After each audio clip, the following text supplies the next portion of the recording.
అసలు ముఖ్యమంత్రి గారు ఏం మాట్లాడండి అలా మూసీ నది కంపు కంటే ముఖ్యమంత్రి గారి మాటల కంపు ఎక్కువైపోయి ఇలా మూసీ ప్రక్షాళన కంటే ముందు ముఖ్యమంత్రి గారి నోరు ప్రక్షాళన చేయాల్సిన అవసరం ఉంది. శాసనసభను ఆయన ఒక గాంధీ భవన్ గా ఒక సిఎల్పి మీటింగ్ లాగా మార్చారు. శాసనసభలో ప్రతిపక్షాలు అడిగిన ప్రశ్నలకు ప్రభుత్వం సమాధానం చెప్తుందా? విపక్షాల మీద అదే సొల్లువాగుడు. బయట మాట్లాడిందే, గాంధీ భవన్ లో మాట్లాడిందో, సిఎల్పి మీటింగ్ లో మాట్లాడిందే, పబ్లిక్ మీటింగ్ లో మాట్లాడిన సొల్లువాగుడే అసెంబ్లీలో వాగుతారా?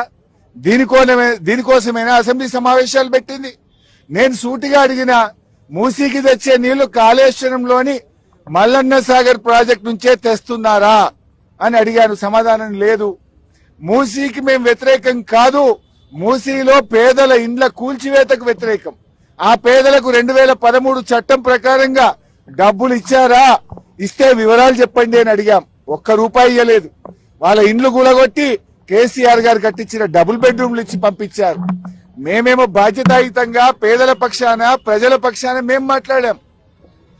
మేం మాట్లాడితే అడ్డగోలుగా ముఖ్యమంత్రి గారు మాట్లాడినరు. మూసీ ప్రక్షాళనకు నడుం బిగించిందే బీఆర్ఎస్. 32 ఎస్టీపీలు కట్టింది బీఆర్ఎస్.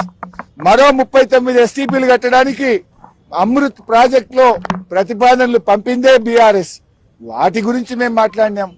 కానీ రేవంత్ రెడ్డి గారు ఎంతసేపు ఎదుటి వాళ్ళ మీద బాడీ షేమింగ్.